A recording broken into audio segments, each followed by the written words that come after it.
Hello friends, welcome back to my channel. तो बढ़ते हैं इस सीरीज के 10th एपिसोड की तरफ। एपिसोड के स्टार्ट में हम जिबाई को देखते हैं जो कि फोन शॉप पर फोन खरीदने के लिए आया था और उसकी डिमांड सिर्फ इतनी सी है कि जैसा भी फोन हो बस उसमें वीचैट चलता हो। असल में उसे फोन यूज करने का तो कोई शौक नहीं, लेकिन अब जिनियो के खातिर उसे करना पड़ेगा। दूसरी तरफ जियोंग को दिखाया गया जो कि रेंचो को वुडन स्कल्पट बनाने के लिए लेकर आई थी, बिकॉज वो चाहती थी कि हम दोनों एक दूसरे के लिए गिफ्ट बनाए। और क्योंकि ये आइडिया जियोंग का था, बेचारे रेंचो को तो बनाना भी नहीं आ रहा, तो इस पर जियोंग उसका हाथ पकड़कर उसे सिखाने लगी। ये रेंचो को अच्छा लगने के साथ साथ काफी ज्यादा रोमांटिक भी लगा और टर्टरस से कहने लगा कि देखो जरा तुम्हारी मॉम कितने अच्छे से काम कर रही है। गिफ्ट बना लेने के बाद दोनों इसे बॉक्स में पैक कर देते हैं और घर जाकर ही ओपन करने के लिए कहा। आफ्टर दैट जियोंग को भूख लगी थी तो रेंचो उसे रेस्टोरेंट लेकर आता है और यहाँ लाने के बाद सबसे पहले वो वन वे मिरर दिखाते हुए कहने लगा कि ये वो जगह है जहाँ तुमने पहली बार मुझे देखकर ब्लिंक किया था। जियोंग को तो इस बारे में कुछ भी याद नहीं, पर उसी दिन उसने रेंचो के दिल में अपने लिए जगह बना ली थी। खैर अब जब उसने बता ही दिया था तो जियोंग उसको फेवर वापस करने के लिए कहती है और फौरन से रेस्टोरेंट के अंदर चली गई। ये रेंचो के लिए थोड़ा सा बचकाना जरूर था, पर उसके कहने पर ब्लिंक करके उसे फेवर वापस कर देता है। फिर दोनों ही एक साथ पिक्चर भी लेते हैं और जियोंग ने उसको पोस्ट करते हुए ये लिख दिया कि मेरी पहली डेट मेरे प्यार के साथ। इस पर रेंचो बोला कि मुझे याद है किसी ने कहा था कि अगर मुझे कभी भी तुमसे प्यार हो गया तो मैं अपनी अपेंडिक्स की लाइफ सर्जरी करके सबको दिखाऊंगी। यकीनन ये इतने कॉन्फिडेंस के साथ हमारी जियोंग ने ही कहा था, बेचारी अपनी ही की हुई बात की वजह से फंस गई। अगले सीन में जियोंग रेंचो का दिया हुआ गिफ्ट ओपन करती है जो कि अजीब से शेप वाला हार्ट था। उसे तो काफी ज्यादा अच्छा लगा, पर ये दोनों लड़कियां उस पर हंसने लगी।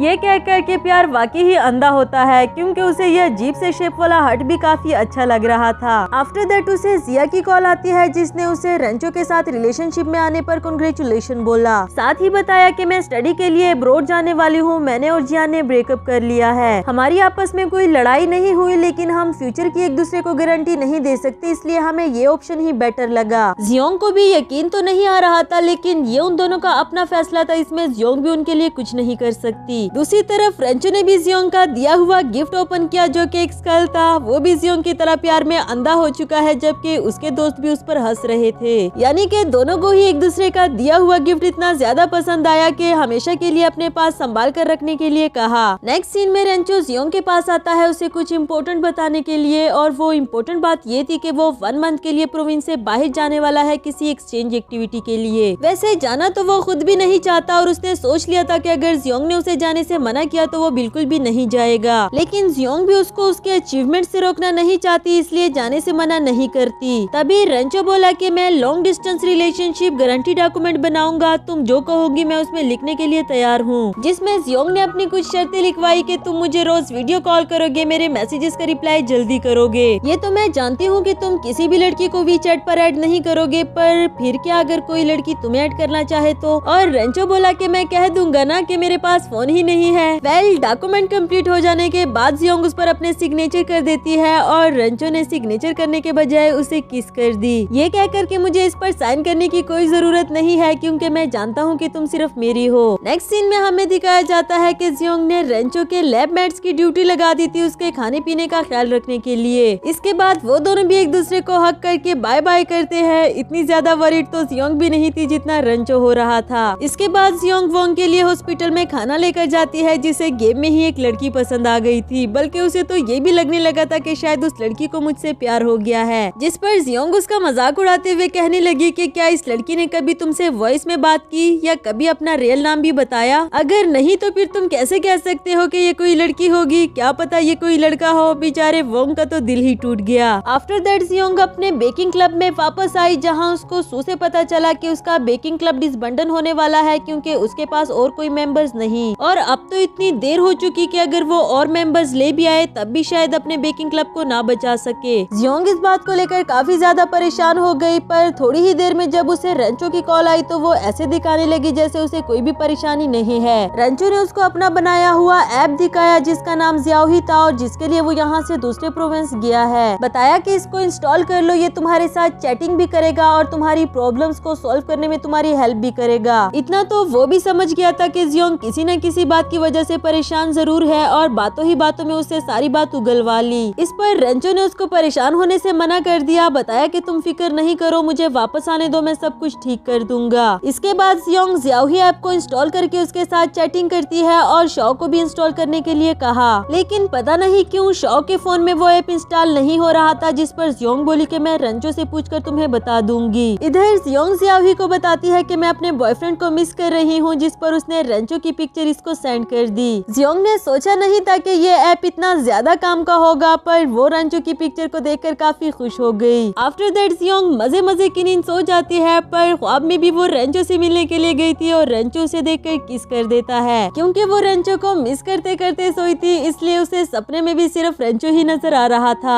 दूसरी तरफ जिबाई जिनियो को वी चैट पर रिक्वेस्ट सेंड करके बताता है कि मुझे ऐड कर दो, मैं तुम्हारा एक्स बॉयफ्रेंड जिबाई हूँ। जबकि जिनियो तो ये बात बहुत अच्छे से जानती थी कि जिबाई सेलफोन यूज नहीं करता, उसे तो ये सारे मैसेजेस स्पैम मैसेजेस लगे। नेक्स्ट सीन में रेंचो अपने मेट्स के साथ काम में मसरूफ था, तभी उसे जियोंग का मैसेज आता है कि मैंने तुम्हारे लिए फूड ऑर्डर करवाया है, बाहर जाकर उसे रिसीव कर लो। फिर जब रेंचो वो फूड रिसीव करने के लिए बाहर जाता है तो पीछे से जियोंग ने उसको सरप्राइज दे दिया, बताया कि मैं अपने बॉयफ्रेंड को मिस कर रही थी, इसलिए तो मुझे यहाँ तक आना पड़ा। रेंचो को भी उसका यहाँ आना अच्छा लगा, क्योंकि वो भी जियोंग को काफी ज्यादा मिस कर रहा था। उन दोनों को ऐसे रेंचो के टीचर्स भी देख लेते हैं। इसके बाद उसने जियोंग को सबसे इंट्रोड्यूस करवाया और सबके साथ बैठकर डिनर करते हैं। डिनर के बाद रेंचो ने जियोंग को आइडिया दिया कि क्यों ना तुम न्यूट्रिशनिस्ट बन जाओ, इस तरह तुम्हारा बेकिंग का शौक भी पूरा हो जाएगा और स्टडी में भी हेल्प मिलेगी। यह आइडिया जियोंग को भी बहुत पसंद आया, क्योंकि न्यूट्रिशनल मेडिसिन का स्कोप भी चल रहा है और इस तरह उसका शौक भी पूरा हो जाएगा। अगली सुबह हमें जिबाई को दिखाया जाता है, जो कि अभी तक जिनियो को ऐड करने के लिए मैसेजेस करता रहा, लेकिन वो इसे इग्नोर करती है। और तो और जिनियो ने इसको फेक समझकर ब्लॉक भी कर दिया, जिस पर जिबाई को लगा कि शायद वो मुझसे काफी ज्यादा नाराज है। फिर वो जिनियो से मिलने के लिए उसके पास जाता है, जहाँ जिनियो इसे देखकर पूछने लगी कि तुम्हारा कोई डाटा वेटा तो लीक नहीं हो गया, क्योंकि कल से मुझे किसी इडियट के मैसेजेस आ रहे हैं वी चैट पर ऐड करने के लिए, और वो भी तुम्हारे नाम से। जिबाई उसको वी चैट पर ऐड करने के लिए एप्लीकेशन देते हुए कहने लगा कि वो इडियट कोई और नहीं बल्कि मैं खुद ही हूँ। जिनियो तो दिल ही दिल में काफी ज्यादा खुश हो गई कि जिबाई ने मेरे लिए इतना बड़ा स्टेप उठाया, इसका मतलब तो यही हुआ कि वो आज भी मुझे पसंद करता है। जिनियो ने भी उसको वी चैट पर ऐड तो कर दिया, लेकिन अभी भी ऐसा दिखा रही थी जैसे मुझे तुम्हारे होने या ना होने से कोई फर्क नहीं पड़ता।